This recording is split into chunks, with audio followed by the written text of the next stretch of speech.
when I'm in my counseling, project alchemist, emotional nutritionist job, I get paid to listen to what people's needs are, to listen to why they're unhappy, what's making them uncomfortable, what's not fulfilling what they want and need in their lives.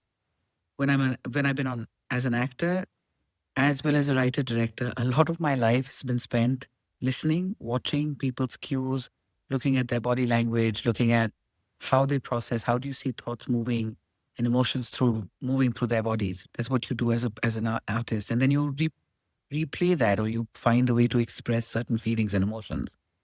And one of the things I found myself noticing lately, maybe it's an age thing, I don't know, is watching how people listen to you when you're talking.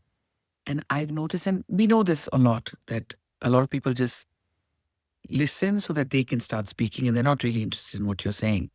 But how people listen to you tells you a lot about not only where you are in their lives and how important or relevant or priority you get in their life, but are you just a resting space for them to talk at you? And I find myself watching a lot of this lately with all kinds of people in all ages.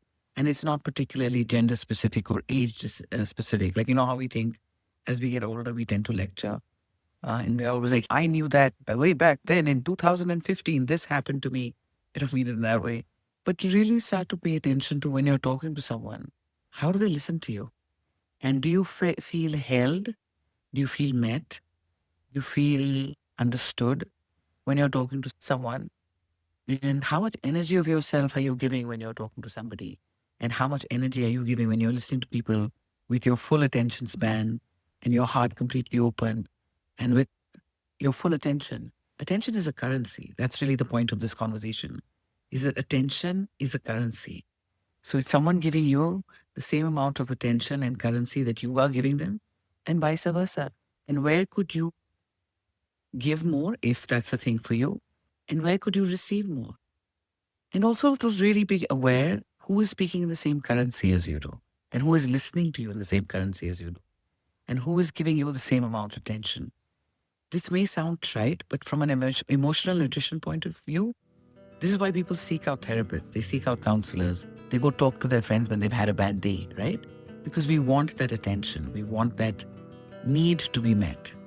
And when you become more cognizant of how you show up in the world and how you show up in different relationships, how you listen and how you're being heard is a very big component of that. As always, let me know what you find.